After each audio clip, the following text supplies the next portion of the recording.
Bueno, feliz día, que Dios los bendiga. Y bueno, también a las hermanas que van a irse antes, que Dios los acompañe bien en el camino.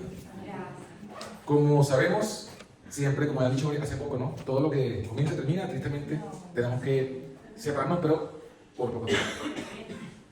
Y el Señor nos bendiga entonces en el camino. Queremos cerrar entonces el estudio con el tema el alfa y la omega en la apostasía. Después de todo lo que hemos visto, de la verdad presente que Dios dio a su pueblo adventista, esa verdad que, como ya vimos, es la que nos hace adventistas del séptimo día. También la profecía bíblica y también el espíritu de profecía, tristemente, Dios nos reveló que surgiría entonces una apostasía. Y justamente vamos a ir viendo algunas de esas cosas. Antes de entrar de lleno en el tema así, vamos a ir, a mí siempre me gusta que lo veamos en la Biblia, ¿no? Vamos a ir al libro de Apocalipsis capítulo 7, que ha sido uno de los que más hemos mencionado en todo el estudio, donde aparece los 144.000, donde aparece esa obra de sellamiento que ya hemos entendido, ¿verdad? Comenzó en el 48, cuando Dios envió su ángel sellador, que dijimos que es el tercer ángel que trae el sello que está en la ley, que es el sábado, es el tercer ángel entonces, que también trae la fe de Jesús, que la coloca en la frente, mostrando entonces que el sábado nos lleva al conocimiento del Dios verdadero, nos da un mensaje que complementa todo eso que está en, como ya hemos visto en el santuario. Pero fíjense que si nosotros vemos Apocalipsis, después, en el versículo 3 en adelante, encontramos que ese ángel viene a sellar. ¿Y a dónde viene? Dice el versículo 4. ¿Oí el número de sellados? 144.000 sellados. ¿De dónde? De todas las tribus de los hijos de Israel. Y antes ha mencionado sellados a los siervos de nuestro Dios en sus frentes. O sea, el ángel viene a sellar a los siervos de Dios, el ángel viene a sellar al Israel de Dios, al pueblo de Dios. No se entienda que aquí Israel represente los judíos según la carne. Porque el verdadero Israel de Dios, atención, nunca ha sido según la carne. Repito, el verdadero Israel de Dios nunca ha sido según la carne. Nunca. Ni antes de Cristo, ni después de Cristo. Siempre ha sido la descendencia de la promesa. Acuérdense que Abraham tuvo 2 hijos y solamente el de la promesa era el elegido. Así el mismo Isaac tuvo 2 hijos también y solamente el menor fue el elegido. Entonces, toda esa historia nos muestra que el Israel de Dios siempre ha sido el verdadero Israel y nunca ha sido el de la carne, sino el de la promesa. Entonces, cuando aquí el ángel va a las tribus de Israel, se refiere entonces a ese mismo Israel, al verdadero Israel. ¿Quién es el verdadero Israel?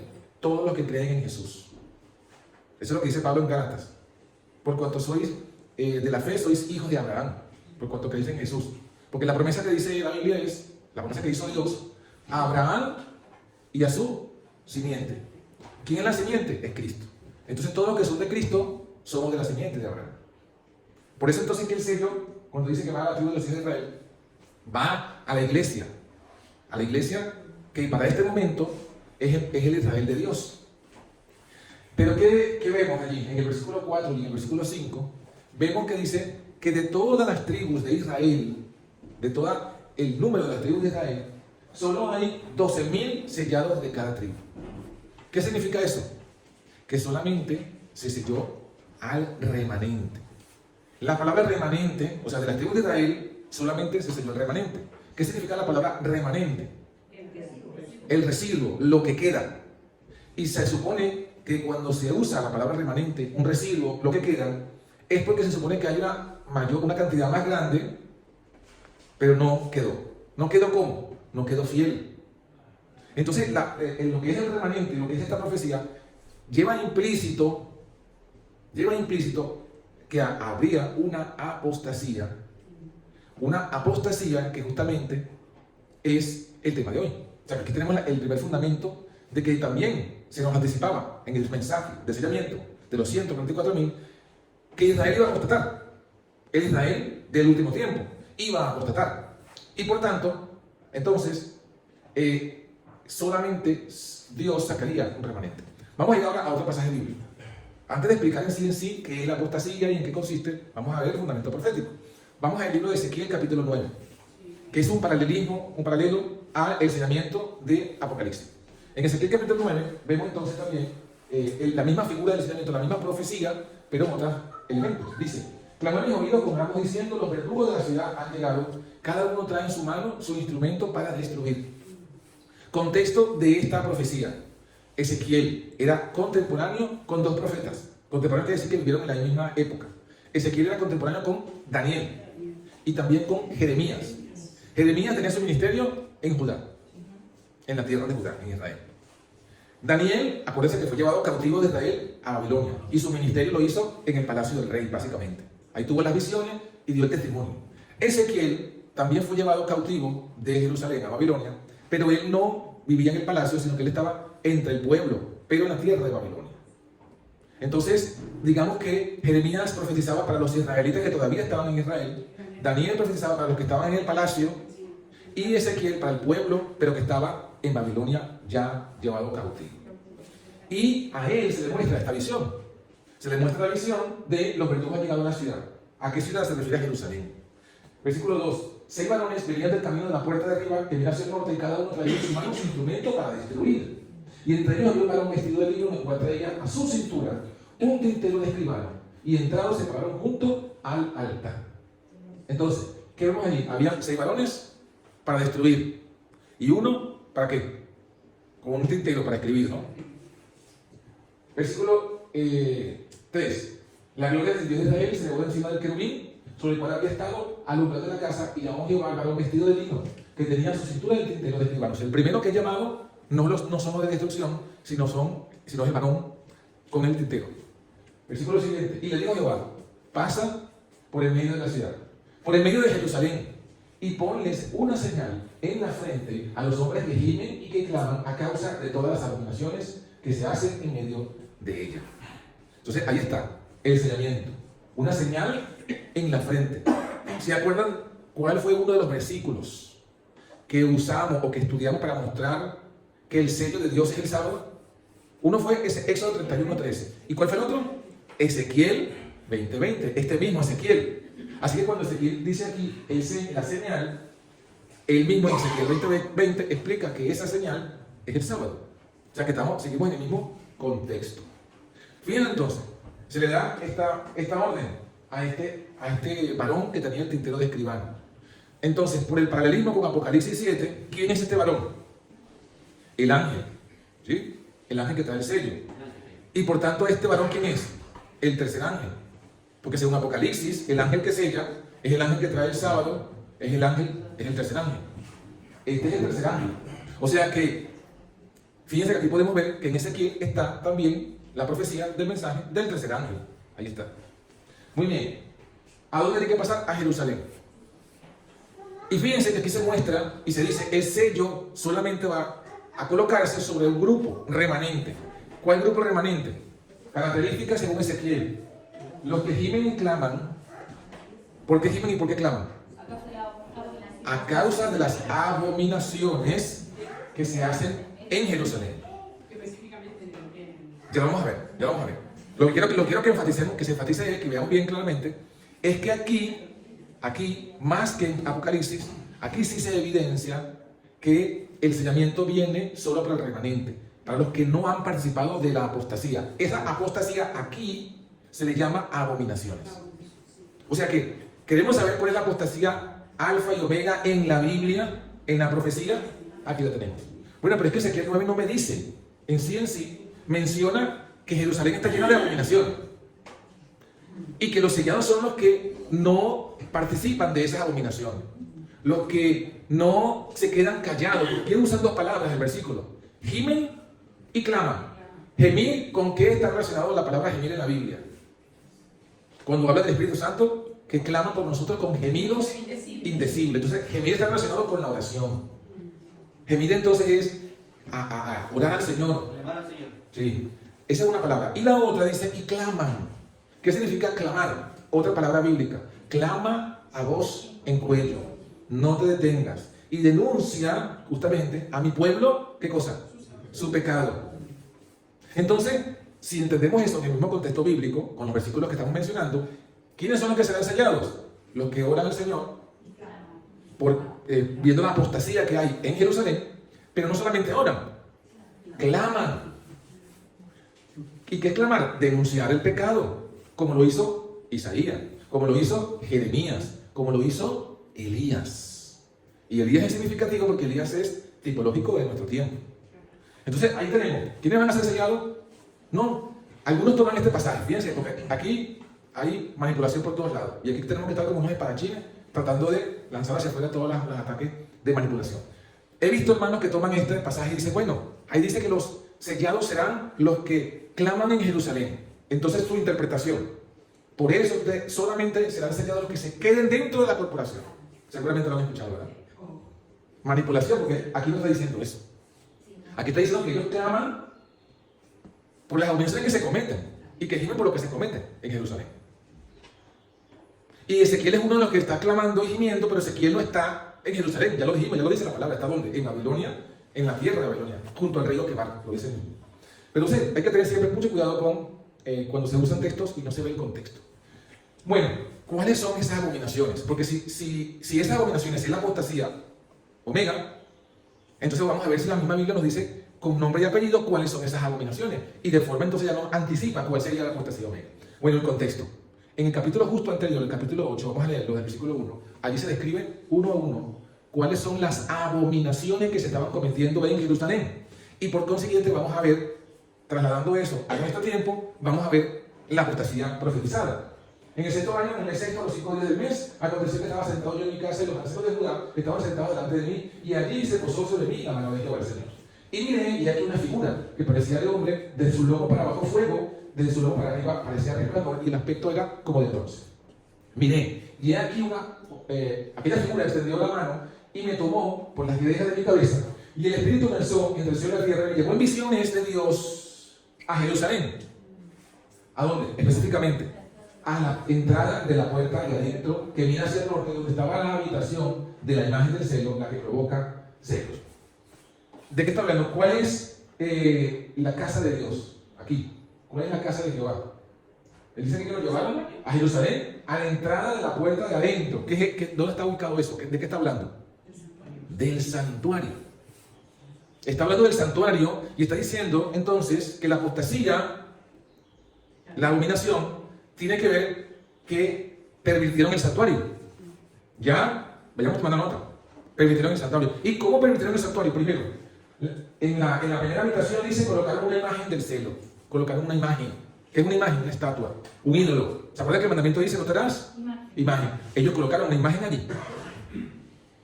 Sigamos leyendo, versículo siguiente, 4. Ya que estaba la gloria de Dios de Israel como la visión que yo había visto en el campo. Versículo 5. Me dijo, hijo de hombre, alza tus ojos hacia el lado del norte. Ahora lo dice, ahora ve hacia el norte. Y alcé mis ojos hacia el norte, y aquí al norte, junto a la puerta del altar, aquella imagen del celo en la entrada. O sea, que colocaron allí, en la entrada del santuario, la entrada del atrio, un ídolo. O sea, que fíjense que ya está diciéndonos de entrada, ¿cuál es la apostasía? ¿En qué consistió la apostasía de ellos? Y la omega, ¿cuál sería? ¿Cuál? Colocar un Dios falso en el santuario del Dios verdadero. Está escrito, ahí estamos viendo, sigamos leyendo. Versículo 6, me dijo entonces, hijo de hombre, ¿no ves lo que estos hacen aquí? Las grandes abominaciones que la casa de Israel hace aquí para alejarme de mi santuario. O sea, Dios dice, esta es la abominación que hace. ¿Y cuál es el resultado de la abominación? ¿Cuál es el resultado de la abominación? No, pero en este contexto, ¿qué dice allí Dios que es el resultado de colocar un ídolo en el santuario? ¿Cuál es el resultado? ¿Cómo? Eso. Hacen que Dios se vaya. Porque Dios dijo desde el principio que construyó con Moisés, haced un santuario y yo habitaré en medio de vosotros. O sea que el deseo del Señor es habitar con su pueblo. Pero cuando el pueblo coloca un Dios falso, Dios dice, no puedo compartir mi gloria. Y se va. Es lo que dice, me alejen del santuario. Pero luego le dice el Señor a Ezequiel, pero no, ya va. Vas a ver abominaciones ahora mayores, o sea, va a ir escalando. Vamos a lo siguiente. Me llevó a la entrada del atrio. Fíjense que estaba todo bien en el santuario. Y me dijo, cava. Me llevó a la entrada del atrio y miré, y aquí en la pared un agujero. Y me dijo, hijo de hombre, cava ahora en la pared. Y cavé en la pared y aquí una puerta. ¿Qué había adentro? Me dijo luego, entra y ve las malvadas abominaciones que estos hacen allí. Versículo 10. Entré pues y aquí toda la forma de reptiles y bestias abominables Y todos los ídolos de la casa de Israel estaban pintados en la pared por todo alrededor. O sea, ahora había más ídolos, pero estos eran otros ídolos. El primero era una imagen. Se supone que está hablando de una imagen, una figura de un dios con forma humana. Pero estos dioses eran reptiles, bestias, pintados en la pared. Lo pintaron en la pared del santuario. O sea, ¿se acuerdan que el santuario estaba envuelto con cortinas y las cortinas estaban bordadas con qué? Con ángeles, con querubines. Bueno, esto en lugar de eso ya ahora pintado reptiles en la pared del templo. Y delante de ellos, ¿quiénes estaban entonces con los reptiles? ¿Quiénes estaban allí con los reptiles? Delante de ellos estaban 70 varones de ancianos de la casa de Israel. Y Hazanías hijo de Safán en medio de ellos, cada uno con su incensario en su mano, y subía una nube espesa de incienso. Si creemos que esto es profético y creemos en la interpretación simbólica, aquí no hay duda, nos está diciendo una rama de la iglesia. ¿Cuál rama iba a hacer esta apostasía? Los ancianos. Dice 70 ancianos. Está hablando del Sanedrín, o sea, los líderes principales del pueblo en apostasía todos. ¿Y cuál era su apostasía? Ahí lo está diciendo, orando, porque está hablando del incensario, ¿verdad? Está hablando o sea, el incensario significa las oraciones, pero en lugar de orarle a Dios, están orando a los reptiles, a los dioses falsos. Pero miren, yo me sorprende a mí la precisión profética. ¿A quién están orando hoy los ancianos? ¿Y cuál es ese Dios falso? ¿A quién oran? A aquel a quien no hay que orarle porque no es un ser, ni es un Dios.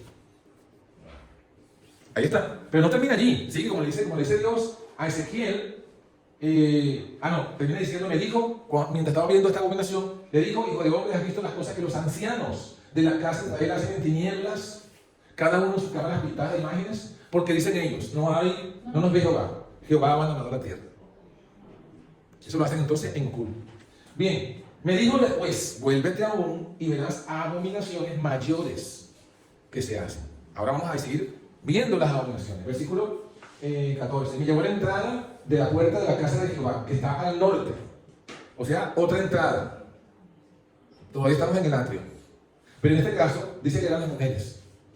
Y aquí las mujeres que estaban allí sentadas, endechando a Tamuz, mira que está aquí, hasta le ponen el nombre directo. Y por este asunto, por este detallito, es una pista sumamente clave y clara para que no erremos en la interpretación. Primero, ¿quiénes son las mujeres?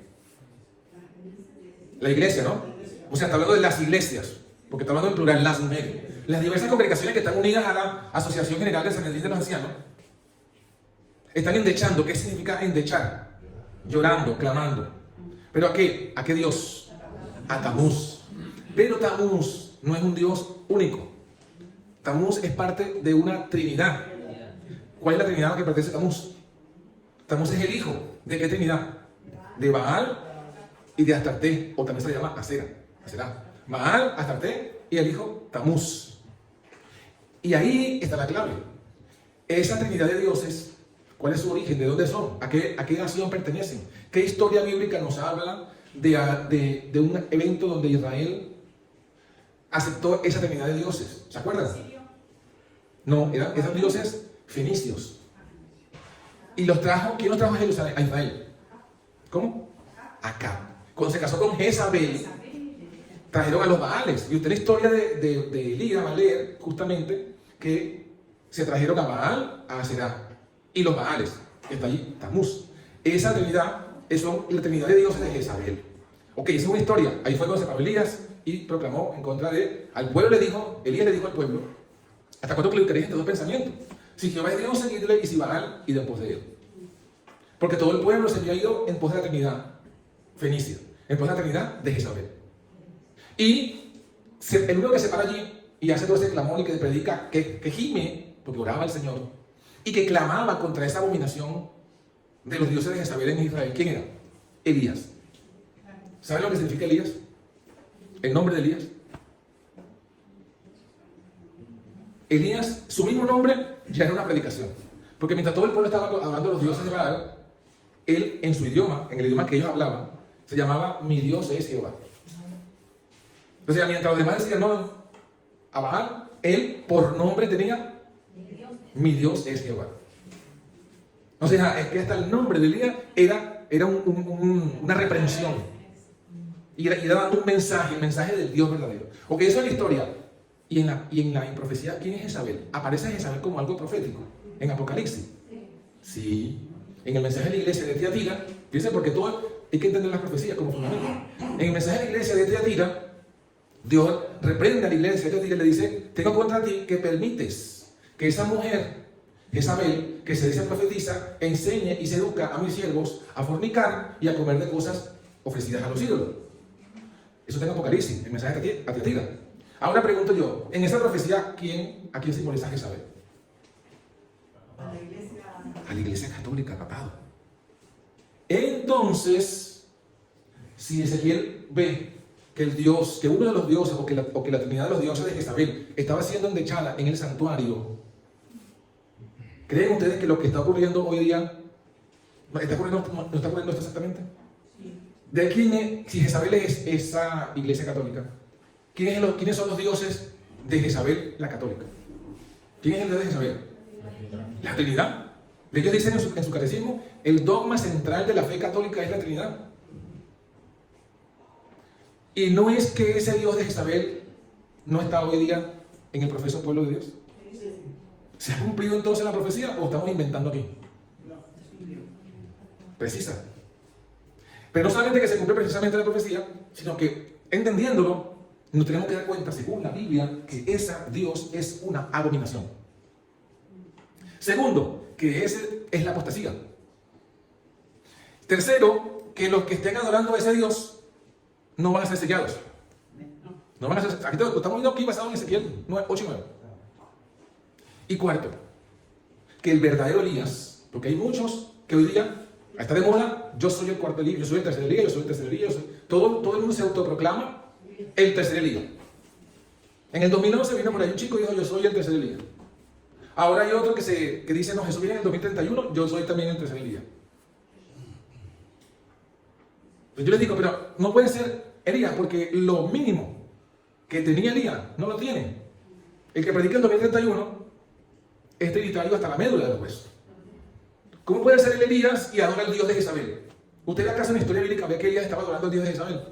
No, por el contrario, predicaba en contra de ese Dios. Entonces, el verdadero Elías es el remanente que clama y gime contra esa abominación trinitaria del Dios de Jezabel, que está en el santuario. Ahora, ¿hacia dónde va a llevar esa apostasía? ¿Hacia dónde va a llevar? Al siguiente punto.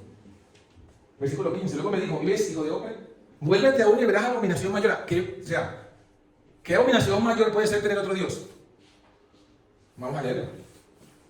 Versículo 16. Y me llevó al atrio de adentro. O sea que ahora entró hasta el atrio. Todo lo que hemos visto era en la puerta del atrio. Ahora entró al atrio. Al atrio de adentro de la casa de Jehová. Y aquí junto a la entrada del templo de Jehová, entre la entrada y el altar, como 25 varones. Fíjense cómo va. Primero los ancianos, luego las mujeres, ahora los varones, los jóvenes. ¿Qué estaban haciendo estos varones? Sus espaldas vueltas al templo de Dios, de Jehová. O sea, habían abandonado la verdad del santuario. Eso es lo que significa. ¿Y qué estaban haciendo entonces? Adorando sus rostros hacia el oriente, adoraban al sol, postrándose hacia el oriente. ¿Qué es la adoración al sol? ¿Cómo? ¿Pero qué es entonces? El domingo. Acuérdense que el domingo es el día del sol. Así que habrá una gran cantidad que van a irse a adorar ¿qué? Al sol. Como resultado de tener el Dios trino. Porque el domingo es el día, en la realidad es el día del sol. Pero en el concepto que tienen ellos es el día de la Trinidad. O sea que si el sitio de Dios es el sábado y el sábado nos colocan en la frente el nombre del Dios verdadero, la marca de la bestia, siendo el domingo, ¿qué va a colocar en la frente? El Dios falso, el Dios trinitario. ¿Cómo aparece Babilonia en Apocalipsis 17?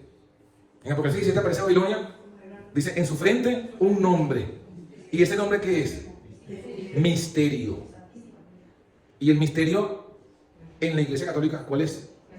el misterio de la Santísima Trinidad. Entonces fíjense cómo todo calza. Todo calza. Entonces, ¿qué dice el Señor? Versículo 17. Es cosa liviana para la casa de jugarse las abominaciones que se hacen aquí. Después que llenaron de maldad la tierra, se volvieron a mí para detestarme. He aquí que aplican el ramo a sus narices. Y el versículo siguiente dice: pues yo también procederé con furor. No perdonará mi ojo, no tendrá misericordia, y gritarán a mis oídos con gran voz y no los oiré. ¿A qué se refiere esto? A lo que está en Apocalipsis capítulo 9, Ezequiel capítulo 9, a los otros. ¿Quiénes otros? Los 6 varones que tenían su instrumento para destruir. ¿Qué les dice Dios? Pasar por la ciudad en pos de él. O sea, vayan al mismo lugar, pero vayan detrás de él. Después que él termine de hacer su obra de sellamiento, después que todos estén sellados, porque abrazaron el verdadero sábado y el verdadero Dios, y quedaron en su frente el nombre del Padre y del Hijo, los que no fueron sellados porque no aceptaron ese mensaje y no están adorando a ese Dios, sino que están adorando a la imagen del cielo, están adorando a los reptiles, están adorando a la Trinidad de Jezabel y están adorando al día del sol, a esos matar. No perdonen vuestro ojo, ni tengáis misericordia. Matad viejos, jóvenes, vírgenes, niños y mujeres, hasta que no quede ninguno. O sea, es fuerte. Porque uno dice, bueno, está bien que el castigo venga sobre los grandes, porque están en rebelión. Pero los niños no tienen la culpa. Pero sus padres los han llevado a eso. Sus padres les han instruido, les han inculcado esas abominaciones. Y es terrible, ahí está el castigo para todos.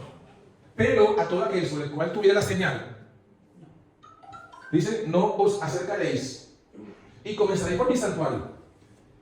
Comenzaron pues por los varones ancianos que estaban delante del templo. O sea, los primeros en recibir el castigo eran los líderes de esta apostasía omega. Pero ahí está todo en la Biblia. Fíjense que tenemos 34 minutos hablando y solo con la Biblia y hemos visto todo profetizado. Por eso es que la profecía, lo venimos diciendo desde el primer día, ¿verdad? Sin profecía, el pueblo se desespera. Sin profecía no entendemos nada de lo que está pasando. Es verdad, ahí mismo está en contra de esa doctrina que está ahora también surgiendo, que dice que Dios no mata. Bueno, o sea, es contraria a la Biblia, tan contraria porque estamos leyendo que la orden la da Dios y la ejecutan sus ángeles. Y no solamente esa prueba, hay un montón, pero lo que quiero decir es que hasta en este contexto profético también queda claro, o sea, sin separarnos de este tema, sin separarnos de este pasaje bíblico, también se ve claro, como ya lo vio el hermano y nos ha hecho ver, que es una mentira eso de que Dios no mata, porque aquí justamente el castigo para estos que están en idolatría, es que Dios les dice pasar, matar, y usa la palabra misma, matar. No es como ellos interpretan, no, déjenlo que el diablo los mate. No es que Dios está diciendo déjenlo que el diablo los mate. No. O dejen que la muerte los alcance como una consecuencia. No. Es un asunto activo, matar. Es un castigo. Y lo mismo dice, ahora que lo estamos hablando, lo mismo dice el mensaje del tercer ángel. ¿Qué dice el mensaje del tercer ángel?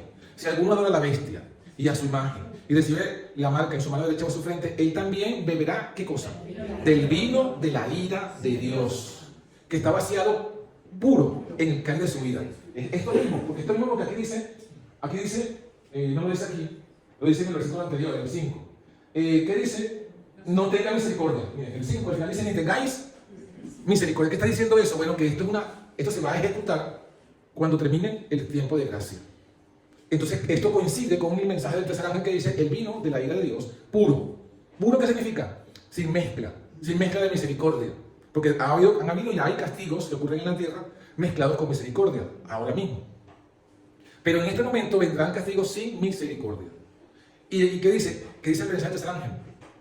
Ha sido vaciado puro en el cáliz de su ira y será atormentado con fuego y azufre delante de los santos ángeles y delante del Cordero.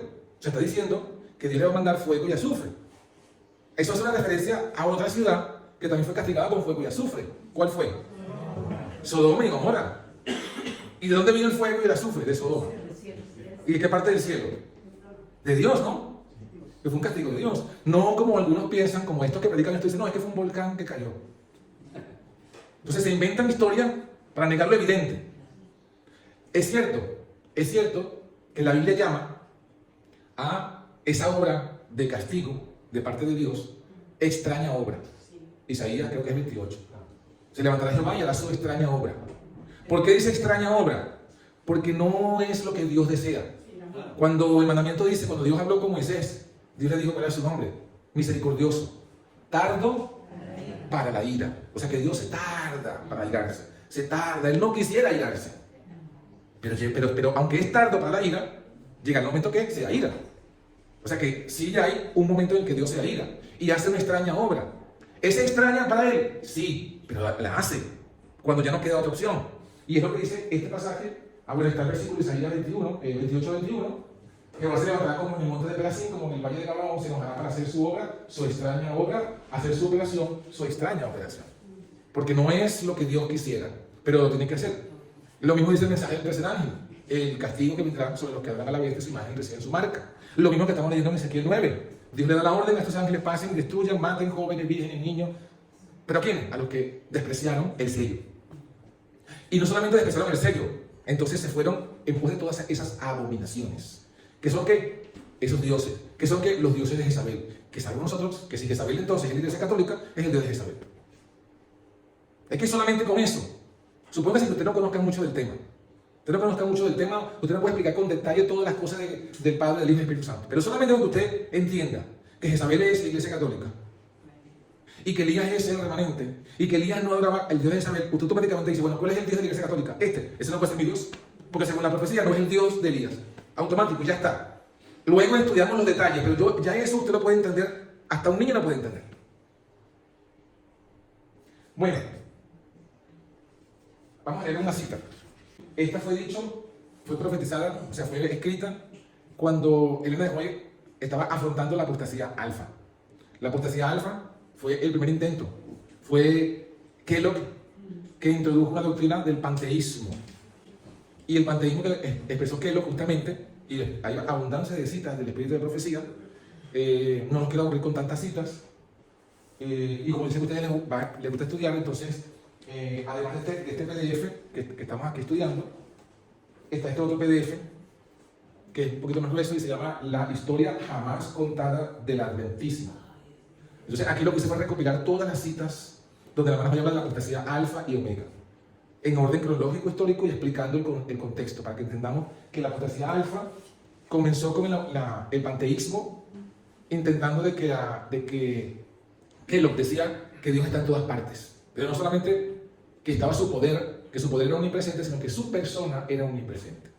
De ese contexto, Elena de White dijo: eso destruye el santuario, porque ya hemos estudiado que Dios está en el santuario.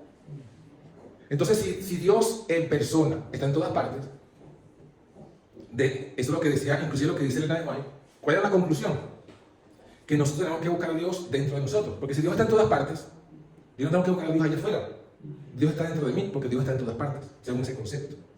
Y eso es lo que decía Elena de White: destruye el santuario y hacen del hombre su propio salvador. Pero claro, cuando se opusieron a Kellogg y Elena de White le hizo frente, como Dios le mandó, le dijo: hazle frente.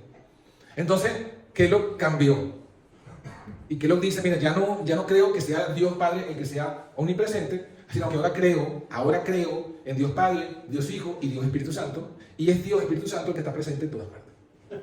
Cuando Kellogg hace esa confesión, nos deja a nosotros el testimonio de que esa apostasía alfa lo llevó a él a una apostasía omega, que ese concepto panteísta lo llevó a él a la Trinidad.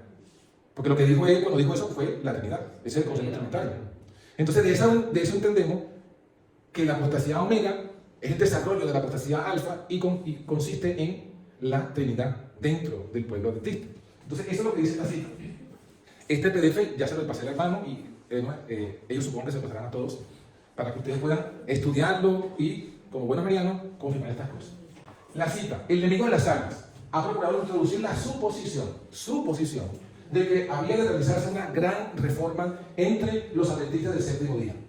O sea, el enemigo tomaría esa cita donde la hermana White dijo: necesitamos una reforma y un reavivamiento, y la pervertiría para decir que esa reforma consistiría, o esa reforma debía consistir en dos puntos clave. Aquí hay que entender esta cita porque de aquí vamos a concluir muchas cosas. La reforma, esa falsa reforma que es la apostasía omega, consiste básicamente en dos cosas. Primero, renunciar a las doctrinas que están en pie como las columnas de nuestra fe. O sea, todo lo que vimos ayer en la tarde, esa doctrina, renunciar a eso. Esa doctrina que leímos, según el Espíritu de Profecía, es la que nos hace a nosotros adventistas del séptimo día. Bueno, renunciar a esa doctrina. Punto número 1. Punto número 2. Y que había de comenzar un proceso de reorganización. O sea, primero iban a llevar a la iglesia a que renunciara a esa doctrina. Y luego reorganizar la iglesia. Cuando se habla de reorganizar, está hablando de organización. Pero organizar la iglesia, la pregunta es, ¿pero la iglesia no estaba organizada? No se organizó en 1863. Entonces, ¿cómo es que van a reorganizar la iglesia? Se convertiría en otra iglesia y en otra forma de gobierno de iglesia, en otra forma de orden. De hecho, aquí mismo lo vamos a leer al final. Aquí lo dice. No. Así, aquí. Esa reorganización se convertiría, dice, se establecería una nueva. Ahí está. Una nueva organización. Entonces, apostasía omega tiene dos caras. Dos caras. No es solamente la Trinidad. Porque además no es una sola doctrina, sino los principios, las columnas de nuestra fe. Y luego reorganizar la iglesia, convirtiéndola en una nueva organización. Entonces, adelanto, porque yo sé que estas cosas ustedes las han escuchado. Cuando nos acusan a nosotros, pero es que ustedes se están yendo en una nueva organización, porque nos hemos salido de la preparación. No, son ellos los que han hecho una nueva organización. Es al contrario. Es como cuando Acab se encontró con Elías. Acab le dijo a Elías, ¿eres tú el que perturbas a Israel? Y Elías no le dijo, perdón, esto. No, Elías le devolvió. No soy tú, eres tú y la casa de tu padre, porque han dejado a Jehová y han ido tras los Baales. Eres tú el que perturbas a Israel. O sea, no somos nosotros, son ellos. Bueno, los dos puntos. ¿Cómo se desarrolla? Si se efectuara esta reforma, ¿qué resultaría? Los principios de verdad que Dios en su sabiduría ha dado a la iglesia remanente serían descartados. 2. Sería cambiada nuestra religión, como lo dice el hermano Patricio. Otra iglesia. O sea, que de adventista solo le queda el nombre. Por eso que se llaman adventista nominal. Eso es lo que significa adventista nominal. Adventista solo de nombre. ¿Qué más? Sería cambiar esta religión. Los principios fundamentales que han sostenido la obra durante los últimos 50 años serían considerados como error. Se escribirían libros, se perdería una nueva organización y se escribirían libros de una nueva orientación. Se introduciría un sistema de filosofía intelectual. Los fundadores de este sistema irían a las ciudades, harían una obra maravillosa. O sea que su labor en la ciudad sería una obra maravillosa. Luego dice, por supuesto, no es que van a renunciar abiertamente el sábado, pero se tendría poco en cuenta el sábado. Y también al Dios que lo creó, o sea, no serían al Dios creador. No se permitiría que nada se interponga en el camino del nuevo movimiento, o sea, intolerancia. El que no acepte, fuera. Los dirigentes enseñarían que la virtud es mejor que el vicio, pero habiendo puesto de lado a Dios, resolverían depender del poder humano que no tiene valor sin Dios. O sea, seguirían enseñando que la virtud es mejor que el vicio, un mejor estilo de vida, libre de salud. Pero ¿desde qué óptica le enseñarían? Anoche hablamos algo de eso. ¿Desde qué óptica enseñarían que la virtud es mejor que el vicio? ¿Desde qué óptica? No, ahí lo estoy diciendo. Sin Cristo, justificación por obra. Claro, tiene razón. Y ahí está diciendo, habiendo puesto de lado a Dios, resolvería depender del poder humano. Claro. Finalmente, está la última parte, que poco se habla. Su fundamento estaría edificado sobre la arena. ¿Y qué es lo único que destruiría esa nueva organización, ese sistema? ¿Qué es lo que lo va a destruir?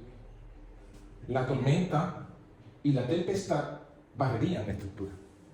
Entonces está hablando ya, está anticipando que cuando venga, que eso va a persistir hasta la ley dominicana, que es la tormenta y la tempestad.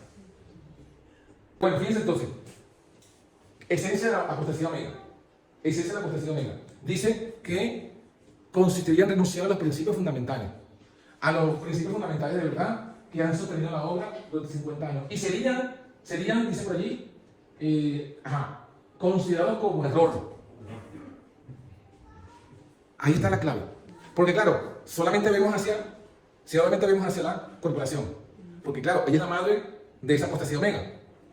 Pero hermanos, todo movimiento, todo grupo que tenga este mismo espíritu, también está en la misma apostasía omega. ¿Cuál es? Porque ya dijimos que la apostasía omega no es una sola doctrina. Dice, los principios que han sostenido la obra. Entonces, todos estos vientos que están soplando, ¿qué va a ver usted? Hay muchos vientos, inclusive que toman la apariencia del movimiento de la verdad del Padre y el Hijo. Pero tienen el mismo espíritu que la iglesia adventista, que la corporación adventista. ¿Cuál es el espíritu? Un desprecio hacia los pioneros. Usted lo va a ver. Hay un grupo, por ejemplo, hay unos hermanos, una hermana no me pasó a mí. Una hermana me contó a mí, me dio su testimonio y me dijo, el hermano X, no vamos a decir nombre, pero el hermano X, yo le estaba hablando de estas cosas y su respuesta fue la siguiente. Me dijo, es que nosotros no somos pioneristas. Nosotros no andamos con esas ideas. Para nosotros solamente es la Biblia y solamente la Biblia. Dijo una gran verdad, pero en un contexto errado. Entonces, no estamos hablando de un trinitario, estamos hablando de uno que no era trinitario, pero que estaba promocionando otras doctrinas que también son en contra de los otros fundamentos. Entonces, se hace la misma labor que la corporación, pero desde otra perspectiva. ¿Cuál es la misma labor? Renunciar a las doctrinas que estaban en pie. Sí, sería esa. La cronología creo que ya muchos lo manejan, de cómo fue esos cambios doctrinales. El primero que estableció, el primero que abrió la puerta a esta apostasía, porque sí, obviamente fue Kelo el que colocó la apostasía alfa. Pero si usted lee los testimonios, va a darse cuenta que esa apostasía fue rechazada. La profeta habló y no la aceptaron en la dirigencia. Pero está escrito que dice, bueno, está escrito en un testimonio, pero vamos también a mencionar lo que dice la palabra. Usted conoce la parábola del trigo y la cizaña. Y dice que estaban los siervos, estaba sembrando el campo de su dueño, de su señor, y un hombre enemigo sembró cizaña. ¿Qué es la cizaña? Dice la parábola que está conectada con eso, la parábola del sembrador. El sembrador sabe sembrar y lanzó su semilla. ¿Qué es la semilla? La palabra de Dios. Las verdades bíblicas. Es la semilla del trigo. ¿Y qué es la cizaña? Entonces, es una semilla que se parece a la del trigo. Es una planta que parece a la del trigo. Pero no es entonces, si la semilla es la palabra, la cizaña, la semilla de la cizaña, son las falsas doctrinas.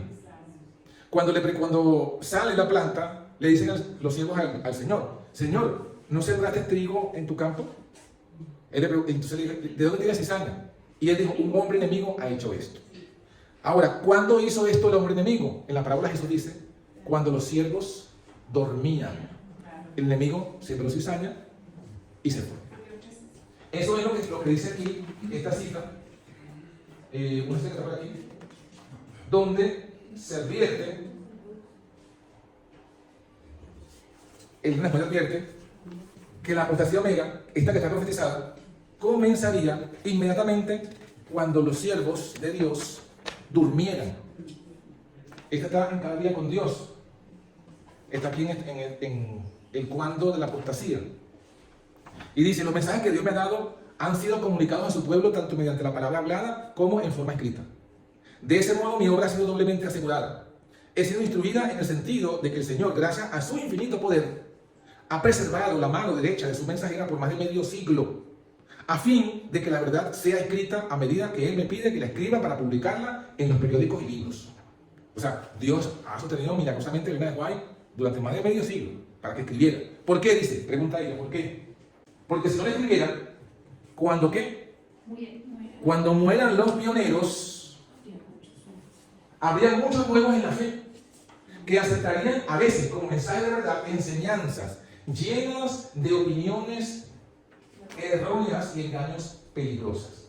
A veces lo que los hombres enseñan como luz especial, en realidad es un error falaz, que como la cizaña sembrada entre el trigo, producirá una funesta cosecha. ¿Viste? Ahí está. Primero, ella toma la parábola del trigo y la cizaña y la aplica a eso. Y está diciendo que los siervos duermen significa que la apostasía vendría cuando muriesen los pioneros. Ahora, ¿cuándo fue que murieron los pioneros? Esa es la pregunta. Uriah Smith murió en 1903. Daniel Bordeaux en 1905. Elena de White en 1915. Wagner en 1916. Haskell en 1922. A.T. Jones en 1923. Y Loughborough, que fue el último, en 1924. Cuando murieron los negros.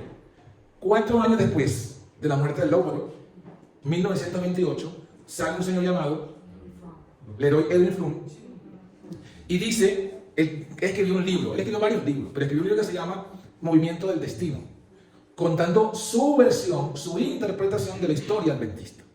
Y en esa interpretación, él dice que en 1928 él comenzó una conferencia ministerial, es decir, un congreso de solo ministros. ¿Para qué? Para enseñarles la verdad acerca del Espíritu Santo. Él fue quien escribió ese libro. Después de ese congreso, él escribió un libro que se llama La venida del Consolador, donde aparecieron por primera vez, atención, repito, aparecieron en ese libro por primera vez las citas que luego se colocaron en el libro del evangelismo. Y el libro del evangelismo lo compiló él. Bueno, él dice que cuando hizo ese congreso ministerial, él se me puso la idea, vamos a hablar de la personalidad del Espíritu Santo. Lo dice en su libro. De hecho, dice así, ¿puedo hacer una confesión franca? Cuando comencé a preparar un material para este tema, para los ministros de la Iglesia Adventista, porque él era secretario de la Asociación General, cuando él dijo, no, yo me propuse preparar a todos los ministros de la Iglesia en este tema, no encontré material entre nuestros pioneros. Y tuve que buscar material en líderes y libros de otras iglesias. O sea, él hecho una confesión. ¿Cuál es su confesión? Esa verdad no la encontré en los pioneros y la encontré en unos libros de Babilonia. Y traje ese vino de Babilonia y lo presenté a los ministros de la iglesia. Todos aceptaron y a partir de allí se introdujo entonces ese mensaje falso. Y este personaje duró también casi más de medio siglo, porque este Levi Froome también estuvo involucrado en el cambio de la doctrina de la naturaleza humana de Cristo. O sea, él fue un instrumento satánico para cambiar la doctrina del Dios verdadero al Dios trinitario, para cambiar la doctrina de Jesús con carne de pecado a una doctrina sin carne de pecado. Y comprobado que eso era...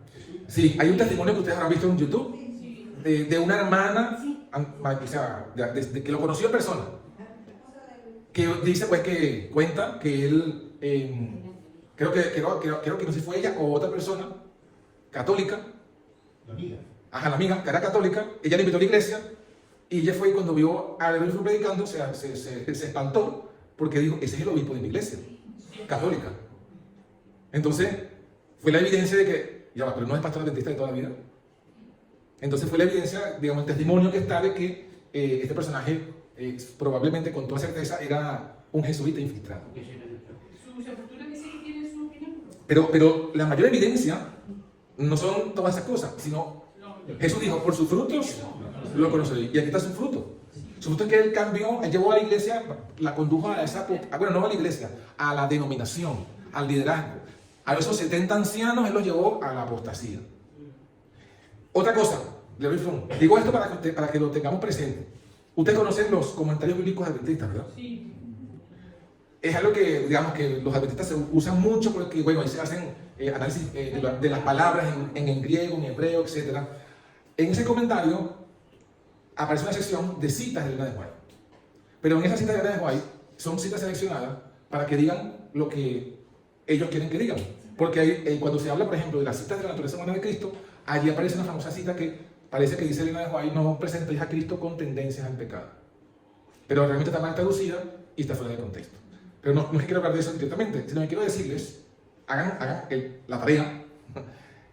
Si alguno tiene un comentario bíblico, búsquelo en su casa y busque en la primera página quiénes son los editores de ese comentario y quién es el que está en la cabeza, en la cabeza del cuerpo editorial de esos comentarios.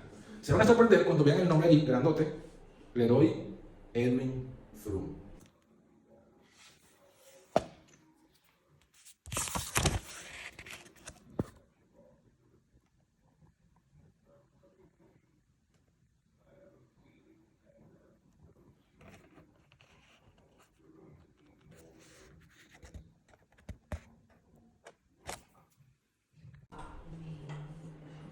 O sea que realmente todos los libros, porque la profecía decía, libros de una nueva orientación. Bueno, prácticamente todos los escribió Froome. Tuvo su mano parece un pulpo con tentáculos en todos lados, para asegurarse, porque todo teólogo, todo pastor se alimenta, bebe de esos comentarios. Inclusive muchos hermanos, y aún inclusive de nosotros, de este movimiento, vamos viendo allí, y no somos conscientes, porque eso es que bueno que usted lea el autor. ¿Quién es el autor? ¿Quién está aquí detrás de todo esto? Porque las compilaciones, ya lo dijimos, los escritos de la White son inspirados, pero las compilaciones no. Porque las compilaciones son gente que arma citas y las pone según él cree. Entonces, eso fue la labor que hizo Frum. Instruyó a los pastores en esa falsedad, se aseguró de los cambios doctrinales, escribió libros para que quedara sentada esa falsa doctrina, compiló libros de Elena de White, el evangelismo lo compiló él, todo para esa labor titánica que ha dado el fruto de que hoy día la iglesia está en la apostasía omega. 1928, luego vino 1931 cuando se cambian los fundamentos. La iglesia publicaba los principios fundamentales en el anuario, en el yearbook. Y durante toda la época que Elena White estuvo en la iglesia, los principios del yearbook eran los mismos que estudiamos ayer. Y el cambio de doctrina, por lo menos en el yearbook, fue en 1931. Obviamente, Frum estuvo allí con su mano. Frum también estuvo en la comisión editorial de sacar una versión editada del libro de Uriah Smith, que mencionamos de Daniel Apocalipsis. En 1941 se hace un nuevo voto bautismal donde se le exige entonces a los hermanos que hagan su pacto, aceptando que hay un Dios, Padre, Hijo y Espíritu Santo, una unidad de tres personas. Y así va avanzando el cambio de doctrina. De hecho, yo hice por aquí una pequeña lista que habla de ese tema, ¿no? Dijimos 1928, 31, el 49 voto bautismal. En 1944 fue la revisión del libro de Uriah Smith. En 1946 fue la compilación que hizo Frum del libro del evangelismo. En el 57 David Frum edita el comentario bíblico, 1957 y 53, 57. En 1957 se escribe el libro Preguntas sobre Doctrina. ¿Han escuchado ese libro, no? Bueno, ahí también estuvo David Frum. Y fue un comité donde se pusieron a responder las preguntas de los evangélicos y presentaron el mensaje adventista en un tono amigable para los evangélicos. Y es justamente allí donde se presentan cambios de doctrina sobre la naturaleza humana de Cristo. Ya también está la Trinidad, pero ya se habían cambiado mucho antes. O sea, digamos que primero hubo una resistencia de la Trinidad, pero finalmente lo cambiaron. Ya para los 50 ya no había problemas con la Trinidad, ya todos los habían aceptado. ¿Qué faltaba entonces cambiar? La naturaleza humana de Cristo. O sea, ahora ese fue el trabajo que hizo en la segunda parte con el libro Question on Doctrine. Y todos estos cambios habían sido nada más a nivel de los ancianos, a nivel de los líderes. Pero faltaba ahora que el pueblo, que los miembros de la iglesia lo aceptaran. O sea, así llegamos hasta 1980. ¿Por qué hablamos de 1980? Porque para nosotros debe ser significativo 1980. Bueno, vamos otra vez a la Biblia. Parece que todos tenemos que entenderlo a la luz de las historias bíblicas. En la Biblia tenemos una historia que ustedes conocen. ¿Sí? ¿Qué historia conocen ustedes de la Biblia? Cuando Jesús fue juzgado por Pilato. ¿Qué hizo el pueblo de Israel? Ya lo hemos hablado. Los judíos entregaron a Cristo a Pilato para que le diera muerte, porque ellos no podían darle muerte. Ya sabemos que la acusación de los judíos era que él se proclamó a sí mismo Hijo de Dios. Y por eso merecía morir. Pero ellos se lo llevan a Pilato y le dicen, no podemos darle muerte porque tú, el imperio romano, ha prohibido que demos muerte. Entonces te lo traemos a ti para que tú le des muerte. Pilato se entrevista con Jesús. Y Pilato mismo dice, no hay nada digno en él de matarlo. O sea, no hay causa para que matarlo. Pero Pilato, en lugar de ponerse firme con la verdad, o sea, de ponerse firme, mira, si este hombre es inocente porque no lo voy a matar aunque ustedes me lo pidan. Él quiso ser más astuto que el diablo. Y quiso hacer uso de la astucia y dijo, bueno, vamos a hacer algo. Como yo tengo una costumbre de que cada año en la Pascua les libero un preso, voy a proponer que liberemos a Jesús. Y así quedó yo bien con Dios y con el diablo. No lo mato y le voy a decir a los fariseos, no fue culpa mía, el pueblo fue el que eligió. Eso es lo que hacen los políticos. Eso es lo que hacen los políticos. Bueno, ¿qué hizo Pilato? Mandó a traer a Barrabás. ¿Quién era Barrabás? Dice que la Biblia dice que Barrabás había sido colocado preso por una sedición. ¿Y cuál era la sedición? Le explica inclusive el Espíritu de Profecía y nos dice que él, atención con esto porque esto es clave, Barrabás se había proclamado Mesías. Pero él era un Mesías que decía liberar a los judíos de la dominación política que tenía Roma sobre Israel. Entonces él encarnaba el falso Jesús, el falso Cristo, el Mesías que todos querían. Porque ¿qué es lo que querían realmente los judíos? Una liberación del yugo. Pero Jesús vino a predicar una liberación espiritual. Por eso que no lo aceptaron. Pilato escogió a los dos. O sea que básicamente cuando Pilato los pone a los dos a escoger, pone al verdadero Cristo y al falso Cristo. Es significativo eso. Y cuando le pregunta ¿a quién queréis que os suelte? Entonces todo el pueblo que estaba ahí reunido hizo un plebiscito, votaron y eligieron a Barrabás. Y él les preguntó, ¿y qué hago con el Cristo? Sea crucificado. ¿A vuestro rey es de crucificar? Ahí fue cuando le preguntó. No tenemos otro rey que César.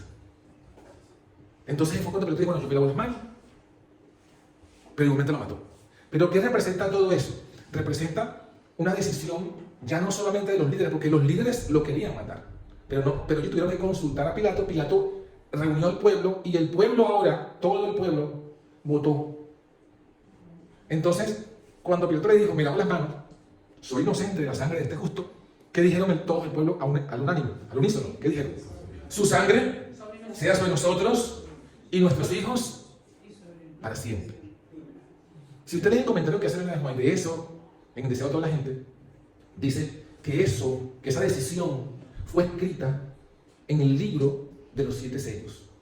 Y cuando se abre el libro de los 7 sellos, se vendrá con todo su carácter vindicativo para castigar a los culpables. O sea que cuando ella dice eso, lo que está diciendo es básicamente que ahí, en ese momento, hubo un pecado corporativo, consciente y voluntario de todo el pueblo, de que de plano rechazaron al Hijo de Dios. Y aunque hubo 3 años y medio más de misericordia, hasta que fueron desechados como pueblo, sin embargo esa decisión fue ya definitiva, o sea, no hubo arrepentimiento. Y marcó un antes y un después de los judíos. Esa es la historia bíblica. Ahora, trasladándola a lo que estamos hablando. Entendemos entonces que en 1980 fue el equivalente para el pueblo adventista. Porque, como dijimos, todos estos cambios los habían hecho nada más los líderes. Levi Frum y su combo. Pero el pueblo en sí, el pueblo adventista mundial, estaba hasta cierto punto ajeno de estas cosas. Pero cuando vino el Congreso de 1980, el Congreso de Dallas, Texas, ¿qué fue lo que ocurrió? Como es la costumbre de la iglesia, envía un delegado de cada región, un representante, con derecho a voz y voto. Y que ese voto representa a la iglesia a la que él está representando. Y cuando se hace el voto y se reúnen a todos los representantes de todo el mundo y se les pregunta, mira, estas son las nuevas doctrinas, las 28 nuevas doctrinas, que hablan de la Trinidad, de la naturaleza de Cristo cambiada, que hablan de todo un montón de cosas que no nos ha dado tiempo de explicarlas con detalle. No, doctrina evangélica. Doctrina evangélica con algunos nombrecitos, o sea, parecida a dentista, o sea, de apariencia dentista, pero de corazón evangélica. Un Cristo, ¿qué ocurrió allí? Se está presentando un Cristo diferente al Cristo que se había establecido al principio. Y se le preguntan a los delegados si están de acuerdo en ese nuevo Cristo, en ese nuevo Dios, en esa nueva doctrina. Y cuando todos votan a favor, entonces es el equivalente de que todo el pueblo adventista voluntariamente vota a favor de no queremos que ese Cristo que estaba antes reine sobre nosotros. Exacto. No queremos queremos nuestro propio pan, nuestra propia vestimenta, solo danos tu nombre. Entonces, es ese momento donde creemos, por esta historia bíblica y por el comentario que hace el Espíritu de Profecía y la interpretación que le estamos dando, creemos entonces que es allí cuando la iglesia, la apostasía omega, se hace oficial en toda la iglesia. Ya no es solamente los líderes, ahora es toda la iglesia, mejor dicho, toda la denominación, toda la corporación la que vota y se hace oficial. Y por eso es que ahora mi hermano está y se juzga en base a eso y usted no puede decir nada porque hubo ya un precedente. ¿Cuál fue el precedente? Se votó que estas son las creencias, que este es el camino al que vamos a seguir ahora, dándole la espalda al camino antiguo. Entonces, por eso es que creemos con contundencia que la cita de la apostasía omega halló su cumplimiento completo en 1980. Y a partir de allí, si esto es correcto bíblicamente, si esto es correcto proféticamente, lo pongo para que lo analicemos, trae varias conclusiones que no va a dar tiempo y haría falta 2 o 3 congresos más para explicarlo. Pero les dejo ahí la semilla. ¿Cuáles son las conclusiones? Bueno, así como hemos entendido que la historia de Elías es tipológica del tiempo del fin, la historia de Jesús y los discípulos también es tipológica. ¿En qué sentido? Bueno, que ahora a nosotros tenemos que hacer y tenemos que seguir y ver el camino que siguieron ya no Jesús, porque Jesús llegó hasta ese momento, murió, resucitó y se fue al cielo. ¿Qué hicieron de allí en adelante los discípulos? ¿Cuál fue la instrucción que le dio Cristo a los discípulos? No solamente lo que le instruyó Cristo a los discípulos, no solamente lo que estamos hablando, nos vemos que es tipológico. Otra evidencia de que esa historia de Jesús y los discípulos es tipológica. Bueno, que ellos recibieron la lluvia temprana en el Pentecostés, ¿sí o no? Y nosotros esperamos recibir ¿qué cosa? La tardía. Entonces también es otra evidencia de que esa historia es un relato tipológico de lo que nosotros tenemos que hacer para también recibir la lluvia. O mejor dicho, nuestro Pentecostés. ¿Y qué tenemos que hacer? ¿Qué hicieron los discípulos? ¿Qué hicieron los discípulos? Entendieron que a partir del momento de la cruz tenían ahora una misión: predicar al verdadero Cristo, aunque se lo prohibieron, aunque los azotaron. Entendieron que tenían que estar reunidos en el aposento alto. Y cuando iban al templo, ¿a qué iban? ¿A escuchar a Caifás, las oratorias de Caifás? No, a predicar, A predicar. Entonces, espero que me estén entendiendo la analogía. Cuando los discípulos iban al templo no eran a sentarse a escuchar allí, vamos a escuchar aquí a Gullón Caifás. No, era a predicar el verdadero Cristo. Pero cuando ellos querían adorar y estudiar, ¿iban a dónde? Al aposento alto. ¿Dónde recibieron la lluvia del Espíritu Santo? ¿En el templo o en el aposento? En el aposento. ¿Dónde vamos entonces a recibir nosotros la lluvia? ¿En la corporación o en nuestros aposentos altos? Este viene a ser nuestro aposento alto. Cada grupo que se reúne aparte de esa apostasía son aposentos altos de cada ciudad, de cada región. Y es ahí donde tenemos que congregarnos. Pero, como le dije, haría falta más tiempo, pero se lo dejo allí. También hay que ver, también hay que ver qué pasó, qué hicieron los discípulos durante esos 50 días. ¿Qué hicieron los discípulos desde que Jesús murió? Porque acuérdense que el Pentecostés llegó 50 días después de la Pascua, ¿no? Jesús murió en Pascua. 50 días después de la Pascua vino el Espíritu Santo. ¿Qué hicieron los discípulos durante esos 50 días? ¿Qué decisiones tomaron para que ellos recibieran el Espíritu Santo? Porque si ya nosotros entendemos que el equivalente a la cruz fue en 1980, lo que nos queda a nosotros ahora entonces es hacer lo que hicieron los discípulos durante esos 50 días para que también nosotros recibamos la lluvia. ¿Y dónde está eso especificado? Hechos capítulo 1. Hermana, Edith.